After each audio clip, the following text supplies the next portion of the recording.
हमारा 5-6 साल का रिपोर्ट कार्ड निकाल के देखिए और इनका निकाल लीजिए 50-60 साल का। जिस कैलेंडर के चलते मुझे लगता है आधे साल के लिए कश्मीर बंद रहता था, आधा साल ही काम होता था। ठीक है, मुझे बताएं कि भारतीय जनता पार्टी ने कब नेशनल कॉन्फ्रेंस की तरह एक आंख से देखा। अस्सलाम वालेकुम, 1 and 1 में आपका खैर मकदम। आज बात हो रही है भारतीय जनता पार्टी के स्पोक्सपर्सन डॉक्टर अभिजीत जसरोटिया से।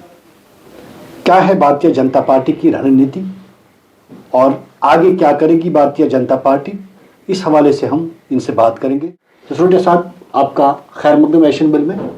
ये बताइए कि पार्लियामेंट इलेक्शन के बाद जो सूरत हाल सामने आई, जम्मू कश्मीर 2 हिस्सों में बटा। जम्मू में भारतीय जनता पार्टी को मैंडेट मिला, जबकि वैली में नेशनल कॉन्फ्रेंस को। इतनी बड़ी तंजीम होने के बावजूद वादी के लोगों को शायद भारतीय जनता पार्टी पे भरोसा नहीं हुआ। कारण क्या है? राशिद साहब, पहले तो आपका बहुत बहुत धन्यवाद। देखिए, जो सबसे बड़ी बात ये आती है, और मैं अगर इन चुनावों के संदर्भ में अगर मैं आपसे बात करूं, मेरा ये मानना है कि भारतीय जनता पार्टी जम्मू कश्मीर की सबसे बड़ी आवाज़ बनकर उभरी है। क्योंकि वोट बैंक की जहाँ तक बात आती है और वोट्स की बात आती है, हमने नेशनल कॉन्फ्रेंस से नियर अबाउट 1.5 लाख से ज़्यादा वोट हमने लिए हैं।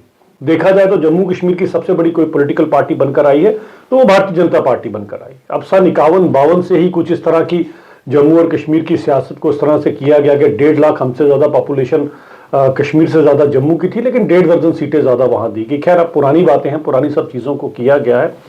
अगर बराबर अगर दोनों चीज़ों का अगर देखा जाए, चाहे भूगोलिक परिस्थिति के हिसाब से अगर आप देखो, जो जियोग्राफिकल लोकेशन है, कश्मीर तो मैक्सिमम अगर आप देखेंगे तो प्लेन है और जम्मू का जो इलाका है वो मैक्सिमम पहाड़ी इलाका है।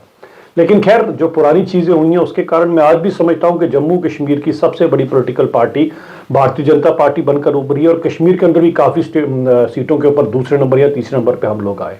तो ये नहीं कि केवल बीजेपी जम्मू तक महदूद रह चुकी है, कश्मीर के अंदर भी लोगों ने सबका साथ सबका विकास के फार्मूले को मोहर लगाई है और यही वो चीज़ थी जो जम्मू कश्मीर के अंदर नहीं थी। तो मुझे लगता है कि आने वाले समय में जब बराबर किया जाएगा सिस्टम, तो भारतीय जनता पार्टी जरूर एक हुकूमत भी बनाएगी और अच्छी तरह से उभर कर सामने आएगी। इलेक्शन के दौरान एक नैरेटिव चला भारतीय जनता पार्टी के खिलाफ कि इन्होंने दफा 370 का खात्मा किया, इन्होंने 35 का खात्मा किया और जम्मू कश्मीर की जमीन और जायदादें हड़प करने की कोशिश की जा रही है। कहीं वो नैरेटिव जो बीजेपी के खिलाफ था, आप मानते हैं कि काम कर गए? देखिए राशिद साहब, ऐसा है कि नैरेटिव तो चलाया, इसमें कोई दो राय नहीं है। नैरेटिव चलाया गया, हिंदू वर्सेस मुस्लिम किया गया, डोगरा वर्सेस कश्मीरी की बात भी की गई। ये बात तो नैरेटिव चलाया गया इनकी तरफ से, उसमें कोई दो राय नहीं है। लेकिन मैं सिर्फ एक बात सभी लोगों से पूछना चाहता हूँ, खासकर कश्मीर के लोगों से पूछना चाहता हूँ कि आप हमारा 5-6 साल का रिपोर्ट कार्ड निकाल के देखिए और इनका निकाल लीजिए 50-60 साल का, कंपेरिजन कर लीजिए दोनों को।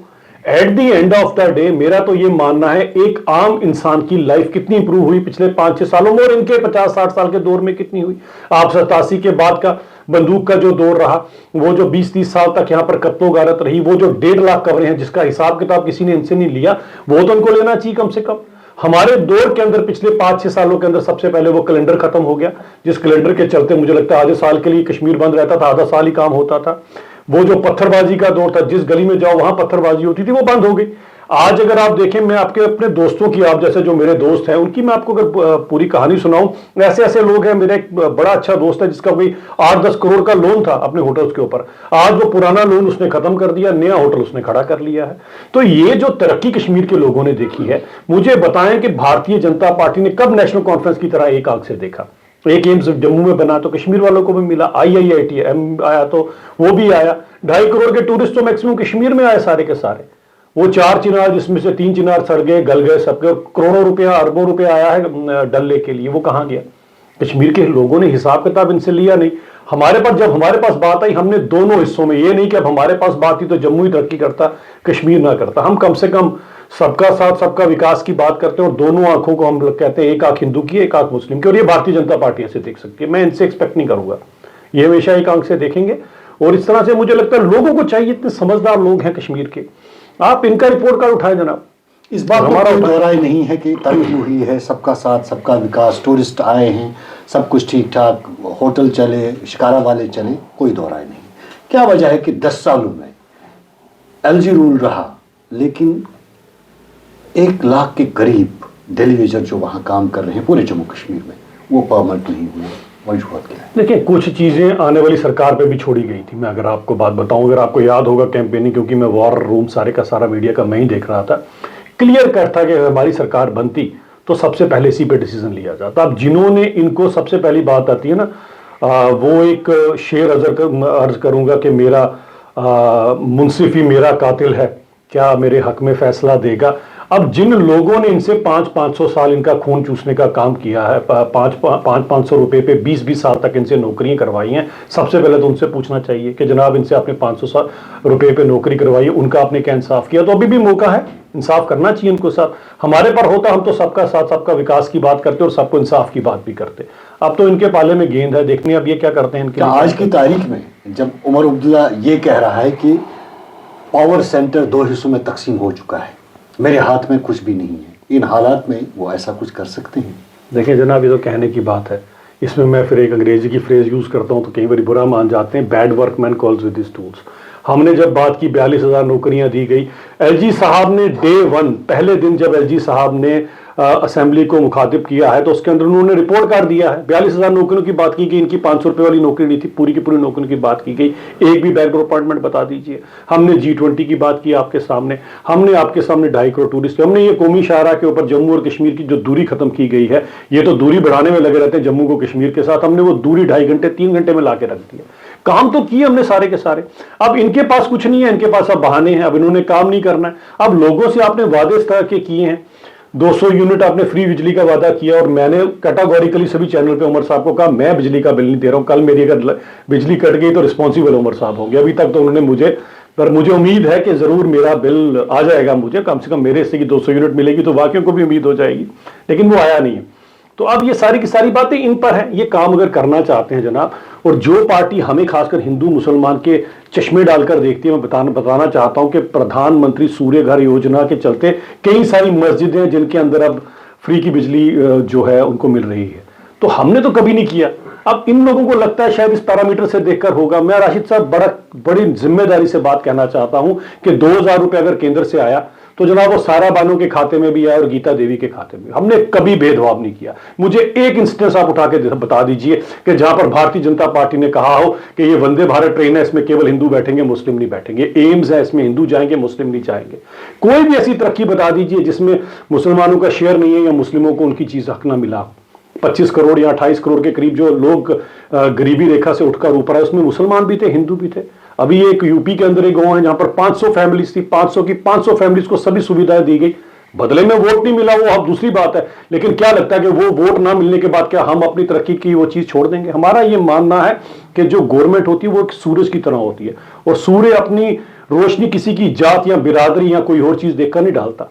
जब कुदरत किसी से भेदभाव नहीं करती तो हम लोग कौन होते हैं भेदभाव करने वाले? जम्मू कश्मीर के वासी होने के नाते, एक शहरी होने के नाते, आप नहीं चाहते हैं कि जम्मू कश्मीर में जो सरकार बनी है उसको अपना एक पावर होना चाहिए, उसको यूटी मरकजी ज़ेर इंतज़ाम नहीं रहना चाहिए, अपना सरमाया होना चाहिए, एक स्टेट होनी चाहिए? क्या भारतीय जनता पार्टी इस पर यकीन नहीं करती? देखिए राशिद साहब, मैंने बड़ा पुराना जम्मू कश्मीर को देखा है, भले उम्र इतनी ना हो लेकिन बड़ा पुराना सिस्टम को देखते, और कश्मीर के साथ मेरा उसमें मैंने ज़्यादा समय बिताया है, जम्मू में शायद कम बिताया होगा। मैं सिंपल सी बात करता हूँ, सन 87 के पहले का पुलिस स्टेशन का रिकॉर्ड निकाल के देखिए। कश्मीर के अंदर जितना अमन सुकून, ऐसे नहीं कहा जाता था कश्मीर को जन्नत, वहाँ अमन सुकून भी जन्नत की तरह था। अगर लाल चौक में चाकू निकलता था, आप तो बड़े पुराने न्यूज़पेपर्स के साथ वाबस्ता हैं, तो बताएं अगले दिन हेडलाइंस होती थी नहीं कि चाकू निकल गया आज लाल चौक में। उसके बाद 87 के बाद ऐसा क्या हुआ कि आपके सामने बम, गोली बारूद, 1.5 लाख से ज्यादा कब्रें, कौन गए, पहला ग्रुप कौन सा था जो पाकिस्तान गया और हथियार उठाकर लाया, किसने मासूम लोगों का यहां पर रक्त बहाया? आज वो 1.5 लाख कब्रों का हिसाब किताब वो बेचारे तो लेंगे नहीं, उसका हिसाब किताब किसने इनसे मांगना था? ये जो आज बोलते हैं ना हमने पता नहीं कौन से चमत्कार कर देने, 30 साल तक यूनिफाइड कमांड को इन्होंने हेड किया हुआ है। उसके बदले में हमें क्या मिली? 1.5 लाख कब्रें। उसके बदले में क्या मिले? Bomb blast. उसके बदले में हमें क्या मिली? कब्रें। उसके बदले में हमें क्या मिला है? कम से कम ये तो बताएं। आपके कहने का मतलब यह है कि जो खानदानी राज था या जो पुरानी सरकारें हैं उनकी गलतियों की वजह से बंदूक उठा? ये तो आपके सामने है। अगर आप उस समय वो बूटा सिंह जी का जो यहाँ पर फोन आया था उस इलेक्शन के दौरान जब MUF इलेक्शन जीत रही थी, अगर आप उस फोन को खैर करवाया भी खुद ही गया, अगर उसके समय आप नतीजे ना बदलते तो क्यों, लोगों का जमहूरियत में विश्वास रहता, फिर लोगों का जमहूरियत से विश्वास उठ गया और उसका फायदा इन्होंने उठाया। इसमें क्या गलत है मुझे बताएं, 5,000 वोटों से क्या एमएलए नहीं बनता था, 10,000 वोटों से क्या मंत्री नहीं बनता था, और 15,000 वोटों से मुख्यमंत्री नहीं बना करता था। अब कैसे लाखों लोगों ने वोट डाले जनाब? ये कहते हैं कि लाखों लोगों ने वोट आपके खिलाफ डाले हैं, 1.5 लाख तो हमने आपसे ज्यादा वोट लिए, तो हमारे खिलाफ कैसे डाले? ठीक है, आपने वो लास्ट मोमेंट पे आप ये करने में कामयाब हो गए जम्मू को कश्मीर के साथ। अगर मैं कहता हूं, अगर हर इंसान अगर इस चीज को देखता, तरक्की के पैरामीटर को देखता, सुख शांति के पैरामीटर्स को देखता और ये देखता कि मुझे 5-6 सालों में क्या मिला है, तो भारतीय जनता पार्टी 90 की 90 सीटें ले जाती। जिन लोगों के साथ सियासी इस्तेसाल हुआ 1987 में, क्या भारतीय जनता पार्टी उन लोगों को बोर्ड पे ले जा रही है? आगे कोई ऐसा प्लान है? नहीं, हम तो, मेरा ये हमेशा दृढ़ निश्चय और ये मानना कि भारतीय जनता पार्टी को खुद ही अपने सारे कैडर, हमारा बड़ा अच्छा कैडर है हमारा, वहां पर हमारा वो कैडर है, आप चाहे वसीम वारी जी का नाम लीजिए, कितने हमारे लोग हैं जिन्होंने बेचारों ने तिरंगा हाथ में पकड़ा और एक हाथ में भारतीय जनता पार्टी का झंडा पकड़ा, वो आज भी हमारे साथ जुड़े हुए हैं। तो मेरा ही, और इवन के जो आम कश्मीरी भी है वो भारतीय जनता पार्टी के साथ जुड़ा हुआ और जुड़ना चाहता भी है, और आने वाला समय वो दूर नहीं है। देखिए, मैं राशिद साहब बार बार कहता हूँ बड़ी डिबेट्स में कि कश्मीर में सबसे ज्यादा क्या पाया जाता है? कमल। तो कमल के फूल वाली पार्टी ज्यादा देर दूर नहीं रहेंगी। वो कहते हैं, अब्राहम लिंकन ने कहा था, कुछ लोगों को कुछ देर तक, बहुत सारे लोगों को बहुत देर तक, लेकिन हमेशा के लिए आप सबको बेवकूफ नहीं बना सकते। वो समय दूर नहीं है जब हर जगह पर कमल खिलेगा और भारतीय जनता पार्टी की पूर्ण बहुमत से यहाँ सरकार बनेगी। कुछ अहम लोगों को पार्टी में शामिल करने जा रहे हैं श्रीनगर में, ऐसा कुछ संदेश मिल रहा है? देखिए, मैं तो कहता हूं कि जिसकी आइडियोलॉजी में सर्वप्रथम देश आता है, उसके बाद पार्टी और लास्ट में अपना आप आता है, उसके लिए हमेशा द्वार खुले हैं, क्योंकि हुबले वतनी का जज्बा इसको सबसे ऊपर माना गया है, और जिसके अंदर भी हुबले वतनी का जज्बा है वो हमेशा भारतीय जनता पार्टी के साथ खड़ा होगा, ना कि उन पार्टियों के साथ खड़ा होगा इंडी गठबंधन या कांग्रेस जैसी पार्टी, जिनके लिए इलियाना उमर जैसे लोग जो हैं वहां बैठकर वकालत करते हैं, या जिनके लिए पाकिस्तान में आपके सामने ख्वाजा आसिफ बोलता है कि इनको जिता दीजिए। अब सपने में भी कभी राशिद साहब पाकिस्तान चाहेगा कि जम्मू कश्मीर का या हिंदुस्तान का भला हो, लेकिन जहां पर उनके अगर डिफेंस मिनिस्टर अगर इस तरह से बोलते हैं आप इनको, तो आप इनकी नीयत पे आपको शक होगा कि नहीं होगा? हम इतना जानते हैं, आज छोड़िए, आप 47 से शुरू हो जाइए, कितना खून बहाया गया है, भले जम्मू के लोग हैं, भले कश्मीर के लोग हैं, बहुत रक्त बहाया पाकिस्तान ने हमारा, लेकिन आज भी अगर आप देखें वहां से जो लोग जिनकी वकालत कर रहे हैं, अगर उसी गठबंधन को मौका मिल जाता है तो कहीं ना कहीं मुझे लगता है कि हर एक चीज को नीड टू रिविजिट एवरीथिंग, हमें चेक करना पड़ेगा। और मैं बार बार ये कहूंगा, 5-6 साल का रिपोर्ट कार्ड चेक कीजिए और 50-60 साल का हिसाब किताब लीजिए इनसे, क्योंकि जनाब पैसे की कमी नहीं थी जम्मू कश्मीर में, ये तो आप भी जानते हैं। हमारे टाइम पे तो हमने नया कश्मीर बनाने के लिए खजाने के मुंह खोल दिए। पिछले 40-50 साल का हिसाब किताब कौन लेगा? इनसे ले जरा हिसाब किताब, पूछे हमारा पैसा कहां पर है। आप फिर उसके बीच में अगर आ जाएंगे, फिर हम हिंदू मुस्लिम करके देखेंगे या हम फिर इन चीजों को बांटने की कोशिश करेंगे तो मुश्किल होगी। और इनकी सोच देख लीजिए, ये आज भी क्या कहते हैं, हमने बात की तरक्की की, ये कहते हैं 1953 से पीछे जाएंगे, हम कहते हैं 2047 में विकसित भारत बनाएंगे, और विकसित भारत बनेगा तो विकसित जम्मू कश्मीर भी होता। ये बोलते हैं नहीं जी, जो टेररिस्टों के सपोर्टर्स हैं उनको छोड़ दीजिए। पूछिए उस मासूम बच्चों से, वो 7 या 8 साल का बच्चा था जिसने अपनी माँ का जनाजा अपने कंधे पर उठाया, और वो माँ, जब भी मैं बात करता हूं मेरी आंखों में आंसू आ जाते हैं। वो माँ उन्हीं बच्चों के लिए बेचारी वो संडे के मार्केट में कपड़े लेने गई थी और खुद बेचारी कफन में लिपट कर वापस आई। अभी तक वो वहां पर एक्टिव हैं, और आपकी पार्टी के लोग बोलते हैं इनको छोड़ देना चाहिए। ये आइडियोलॉजी से तो कश्मीर को बाहर आना पड़ेगा। तो मुझे लगता है कि कहीं ना कहीं ये चीजों को आपको उनको पूछना पड़ेगा, और जब तक ये लोग भी सबका साथ सबका विकास की बात नहीं करेंगे, तब तक मुझे लगता है कि चीजें मुश्किल है। आज जम्मू में, लेकिन कल कश्मीर में भी कमल जरूर खिल जाएगा। ये थे डॉक्टर अभिजीत जसरोटिया साहब, जो कि तर्जमान हैं, स्पोक्स पर्सन हैं भारतीय जनता पार्टी की। 1-on-1 में आज इतना ही। अगले प्रोग्राम में किसी और शख्सियत से मुलाकात करेंगे। उम्मीद है कि आप ज़रूर अपने कमेंट लिखेंगे और इस बारे में हमें आगाह करेंगे। तब तक के लिए अल्लाह निगहबान। Thank you sir. धन्यवाद।